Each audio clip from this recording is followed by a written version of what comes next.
Welcome to all of you. मेरा नाम है देव्यांश और आप देखना शुरू कर चुके हैं द लर्निंग लैंड को। मैं यहाँ पर देश दुनिया की खबरों को एक आसान भाषा में आप तक पहुँचाता हूँ। तो इसी तरीके के जियोपॉलिटिक्स न्यूज़ को देखते रहने के लिए चैनल को लाइक करिए, शेयर करिए, सब्सक्राइब करिए। तो आज के जो न्यूज़ है उसमें हमको ये जानने को मिलेगा कि चाइना में किस तरीके से कोविड के केसेस बढ़ रहे हैं और इस पर हमारी भारत सरकार ने क्या टेक लिया है, साथ ही साथ यूएसए में क्या प्रतिक्रिया हुई है। इसके लिए हम सारी चीज़ों को इसमें बहुत डीपली जानेंगे। तो वीडियो में बने रहने के लिए चैनल को सब्सक्राइब करिए, लाइक करिए, शेयर करिए। तो वीडियो को स्टार्ट करते हैं।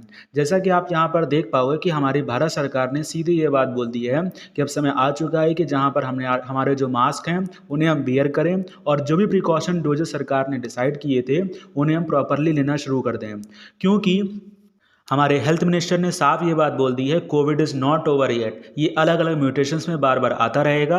अब ज़रूरत है हमें इसके प्रिकॉशंस को फिर से उसी तरीके से कैरी फॉरवर्ड करने की। साथ ही साथ भारत ने ये चीज़ें बोली हैं। उसके अलावा यूएसए में भी इसके लिए काफ़ी प्रतिक्रियाएँ हुई हैं। यूएसए की सरकार ने, यूएसए के हेल्थ एक्सपर्ट्स ने यहाँ पर ये बोला है कि जैसे जो भी लोग हैं वो जो बड़े शहरों में जो लोग रहते हैं या जो भी भीड़ भाड़ वाले इलाकों में जाते हैं वहाँ पर वो लोग थोड़ा सा अपने आप को सेफ रखें, अपने आप को सैनिटाइज करके रखें, मास्क को वियर करके रखें। साथ ही साथ उन्होंने इस बात को भी बोला है कि जो कि ये विंटर का सीज़न है, इस विंटर में आने वाले 3 मंथ में कोविड की जो वेव्स आएंगी लगातार आती रहेंगी। तो ज़रूरत है हमें अपने आप को सेव करने की, साथ ही साथ हमारे साथ जो भी लोग हैं सराउंडिंग्स में उन्हें भी इस बारे में अवेयर कराने की कि आने वाले 3 मंथ दिसंबर से जैन से फेब से मार्च लगातार चाइना में कोविड की वेव्स आती रहेंगी और यहाँ पर लगभग 60% पॉपुलेशन को कोविड यहाँ पर हो जाएगा। कई एस्टिमेट ये तक बताते हैं कि चाइना में लगभग 10 लाख लोगों की मौत कोविड की वजह से हो जाएगी। तो कहीं ना कहीं इसका इम्पैक्ट हमें पूरी दुनिया में देखने को मिलेगा, क्योंकि हम एक कनेक्टेड दुनिया में रहते हैं। क्योंकि चाइना में 60% पॉपुलेशन को कोविड होने का मतलब है दुनिया में 10% पॉपुलेशन को कोविड हो जाना। तो यहाँ पर आप एक बेसिक क्वेश्चन ये रेज कर सकते हो, अगेन चाइना, कोविड स्टार्ट भी यहीं से हुआ था, म्यूटेशंस भी हमको यहीं से देखने को मिल रहे हैं, बट चाइना में ऐसी कैसी सरकार है जो बार बार लगातार कोविड के वेव्स को मैनेज नहीं कर पा रही है और ये अपने लोगों के लिए कुछ कर नहीं पा रही है। जैसा कि हम सब लोगों को देखने और सुनने को मिलता है, चाइना में तो इतना डिसिप्लिन है, सरकार अपने लोगों पर प्रॉपर कंट्रोल रखती है, उसके बावजूद भी यूएस एंड यूरोप के एक्सपर्ट इतना कॉन्फिडेंटली आकर के बात करते हैं कि आराम से चाइना में लाखों लोगों की मौत कोविड की वजह से हो जाएगी। यूएसए के एक्सपर्ट ये तक क्लेम करते हैं कि चाइना से ये वायरस पूरे दुनिया में फैलेगा और हजारों मौतें इसकी वजह से पूरे देश में हमको देखने को मिलेंगी। रीज़न मुझे ये समझ में आता है कि चाइना ने अपनी जो भी वैक्सीन बनाई है, कहीं ना कहीं उस वैक्सीन में कुछ कमियां हैं। इनकी वैक्सीन की वजह से ये अपने लोगों को बचा नहीं पा रहे हैं। ये सिर्फ मैं नहीं कह रहा हूँ, बल्कि इसके बारे में हमारे जो यूएसए के हेल्थ एक्सपर्ट हैं एंथनी फाउची, इनका नाम आपने ज़रूर सुना होगा। ये एक फेमस साइंटिस्ट हैं और ये जो बाइडन के मेन एडवाइज़र हैं, या राइट, जो बाइडन के मेन एडवाइज़र हैं। कोविड-19 में पेंडेमिक रहा, पेंडेमिक कितनी समय तक चलेगा, पेंडेमिक लॉकडाउन कितने समय तक चलेगा, लॉकडाउन कब हटाया जाएगा, यूएसए में एंथनी फाउची के द्वारा डिसाइड होता है। वैक्सीन कौन सी लगेगी, ये सारे डिसीजन केवल एंथनी फाउची लेते हैं, जो बाइडन केवल उस पर मुहर लगाते हैं। तो एंथनी फाउची का ये कहना है, इन्होंने ये बोला है कि चाइना की जो वैक्सीन है इनका स्टैंडर्ड उतना अच्छा नहीं है जितना वेस्टर्न वैक्सीन का है। जैसा कि आप यहाँ देख पाओगे कि Fauci says China's vaccines are not at the level of western ones, but Indian vaccine का भी यहाँ पर जिक्र कर सकते थे, but we know very well ये अमेरिकन है, इसलिए मेंशन नहीं करेंगे। फाउची यहाँ तक ये क्लेम करते हैं कि चाइना की पॉपुलेशन को सही वैक्सीन नहीं मिल पाई है। इसके लिए हम देख रहे हैं कि चाइना अपनी कंट्री में इतने सारे लॉकडाउन भी लगाता रहता है, इसके बावजूद भी वो कोविड को कंट्रोल नहीं कर पाए हैं। इसमें चाइना ने बहुत ज़्यादा सफ़र किया है, कोविड की वजह से यहाँ पर बहुत सारे लॉसेस हुए हैं। तो 60% पॉपुलेशन को इसके बावजूद भी कोविड हो रहा है, तो इसका खामियाजा चाइना को भविष्य में काफ़ी लंबे समय तक उठाना भी पड़ सकता है। चाइना की यहाँ कहीं ना कहीं एक बहुत बड़ी गलती है। चाइना की वैक्सीन हमको पता है आज के समय चाइना ने अपने लोगों को लगाई, साथ ही साथ Pakistan and other African countries में भी इन्होंने अपनी वैक्सीन को भेजा है। चाइनीज़ वैक्सीन यहाँ पर सिर्फ भेजी ही नहीं गई, बल्कि यहाँ पर ये वैक्सीन हमने देखा कि पिछले कुछ महीनों में जो चाइनीज़ वैक्सीन के बिगेस्ट टेकर थे उन्होंने इन वैक्सीन को इस्तेमाल तक भी नहीं किया। पाकिस्तान, अफ्रीकन कंट्रीज़, इन जगहों पर ये वैक्सीन काफ़ी लंबे समय तक पड़ी रही और बाद में इन कंट्रीज़ ने WHO की वैक्सीन का यूज़ किया, जैसा कि आप यहाँ समझ सकते हो। तो हमको ये समझ में आ रहा है कि चाइना की 1.4 बिलियन पॉपुलेशन को इन्होंने वैक्सीन नहीं प्रोवाइड करी है, इस वजह से इतनी बड़ी प्रॉब्लम आज के समय में क्रिएट हो गई है। तो बेसिक क्वेश्चन ये आपका रेज हो सकता है, चलो मान लिया चाइना के यहाँ वैक्सीन की इतनी कमी है, वैक्सीन वो अपने यहाँ के लोगों को सही प्रोवाइड नहीं कर पाए, तो इसका सिंपल सा सोल्यूशन है वैक्सीन मंगवा लो, प्रॉब्लम ही खत्म। यूएसए ने वैक्सीन को एक्सपोर्ट किया, इंडिया ने तो फ्री में वैक्सीन को एक्सपोर्ट किया। तो अब वो समय नहीं है कि नहीं वैक्सीन का प्रोडक्शन कम है, पॉपुलेशन ज़्यादा है, तो कैसे हम वैक्सीन को लोगों तक पहुंचा पाएँ। मगर यहाँ पर सबसे ज़्यादा मैटर करता है चाइना का ईगो।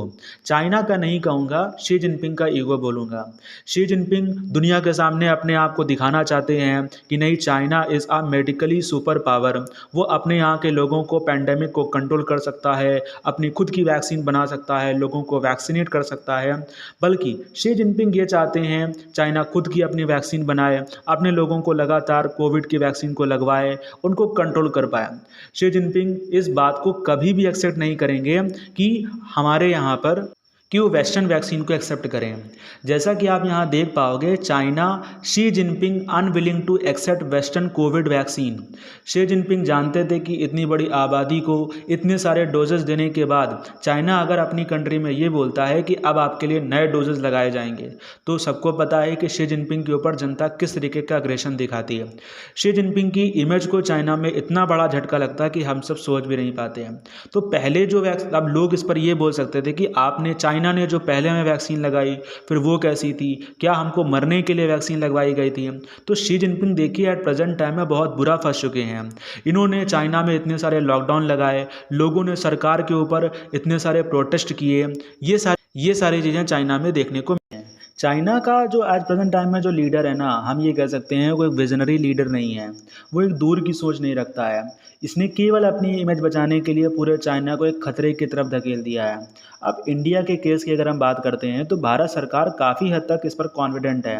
जो कि हमारे भारत सरकार ने हमारे यहाँ के लोगों को वैक्सीन प्रोवाइड कराई है, वो सीधा ये बोलती है कि हमने इम्यूनिटी पर बेस अपनी वैक्सीन बनाई है और ये हमारे देश के लोगों को देखने को भी मिल रहा है। इंडिया कोविड की सिचुएशन में इतनी ख़राब पोजीशन पर अभी नहीं आ रहा है जितना कि हमें चाइना में देखने को मिल रही है। हमारे हेल्थ मिनिस्टर ने सीधे सीधे ये बोला है इंडिया की 90% पॉपुलेशन फुली वैक्सीनेटेड है। जैसा कि आप यहाँ देख पाओगे कि 90% of India's adult population fully vaccinated against covid, but फिर भी हमें प्रिकॉशनरी डोजेस की ज़रूरत जो है ही है। भारत सरकार द्वारा जो भी हमें गाइडलाइंस आती हैं उसे हमें प्रॉपरली फॉलो भी करना है। तो आप कहोगे मेन इशू यहाँ पर है कि चाइना से जो भी कोविड फैलेगा, लोग ट्रैवल करेंगे तो फिर वो इंडिया में आएगा, लोगों को फैलेगा, तो इंडिया में इस तरीके से कोविड फैल सकता है। वेल, एंथनी फाउची ने यहाँ पर ये बोला है कि वेव ऑफ इन्फेक्शन को लेकर के इतना ये चिंतित नहीं है, बट मेजर रिस्क यहाँ पर ये है कि जब चाइना की एक ह्यूमंगस पॉपुलेशन को कोविड हो जाएगा, अप्रॉक्स 60% पॉपुलेशन को, तो यहाँ पर म्यूटेशन होने के चांसेस और बढ़ जाते हैं। क्योंकि वायरस जब मल्टीप्लाई होता है ना, तो एक म्यूटेशन भी करता है। तो अगर आप मान लो कोई ऐसा म्यूटेशन हो जाता है जो हमारी वैक्सीन के क्राइटेरिया के बाहर चला जाता है, तो ये बहुत ही चिंताजनक बात हो जाएगी। तो कहीं ना कहीं हमें इस पर फोकस करना चाहिए। पूरी दुनिया को चाइना से जो भी फ़्लाइट्स यहाँ पर रिसीव हो रही हैं वो पूरे प्रिकॉशन के साथ रिसीव करें। चाइना में हम लोग धीमे धीमे अगर ट्रैवल भी कर रहे हैं तो बहुत ही प्रिकॉशनली ट्रैवल करें। अगर ये वायरस फैल जाता है ना, तो हमें पूरी दुनिया में फिर से एक पैंडमिक देखने को मिल सकता है। तो ये इस केस से हम सभी को अवेयर रहना चाहिए। तो और पूरी कंट्रीज़ को अगर ऐसा चीज़ें होती भी हैं कि वायरस फैल जाता है, तो हमें सभी कंट्रीज़ को एक साथ आकर के चाइना को इसके लिए अकाउंटेबल ठहराना चाहिए। अगर ये वायरस फैलता है तो देश भर में, दुनिया भर में एक ग्लोबल इकोनॉमिक ग्रोथ भी काफ़ी समय तक रुक जाएगी, स्टॉक मार्केट क्रैश हो जाएगा, चाइना की 60% पॉपुलेशन को इसमें कोविड हो जाएगा। तो हमको ये भी देखने को मिलेगा। देखिए, मैं एक ग्रोथ के पर्सपेक्टिव से बात नहीं कर रहा हूँ। अब ऑब्वियस सी बात है, अगर कोविड होगा तो प्रॉब्लम तो होगा ही उसी कंट्री को। तो यहाँ पर हमको अगर कोविड होगा इनकी पॉपुलेशन को, तो इनकी मैन्युफैक्चरिंग भी यहाँ पर रुकेगी, मार्केट भी इनका गिरने लगेगा। ऑफ कोर्स आप कह सकते हैं कि इंडिया के लिए यहाँ पर बहुत अच्छा अपॉर्चुनिटी होगा, इंडिया बहुत सारे मार्केट को कैप्चर कर सकता है, बट वो एक बहुत लंबा प्रोसेस है। मगर तब तक चाइना एक पूरे कंट्री को, पूरे देश को, पूरी दुनिया को एक ग्लोबल इकोनॉमी के बड़े झटके दे चुका होगा। तो अंत में मैं यही कहूँगा कि सरकार द्वारा जो भी गाइडलाइंस दी जा रही हैं उसे फॉलो करिए। और तो ये बिल्कुल अब हमारे लिए समय आ चुका है कि हमारे जो भी मास्क हैं हम उसे बाहर निकालें और मास्क को पहनकर ही हम बाहर ट्रैवल करें। तो बिल्कुल आप भारत सरकार द्वारा दी गई कोई भी गाइडलाइंस को फॉलो करिए। तो धन्यवाद, वीडियो को एंड करते हैं। इसी तरीके के वीडियो देखते रहने के लिए हमारे चैनल द लर्निंग लैंड को सब्सक्राइब करिए, शेयर करिए और अपने दोस्तों के साथ इस वीडियो को शेयर करिए ताकि ये न्यूज़ सभी लोगों तक पहुंच पाए और भारत सरकार के गाइडलाइंस को हम सब फॉलो कर पाएँ। धन्यवाद।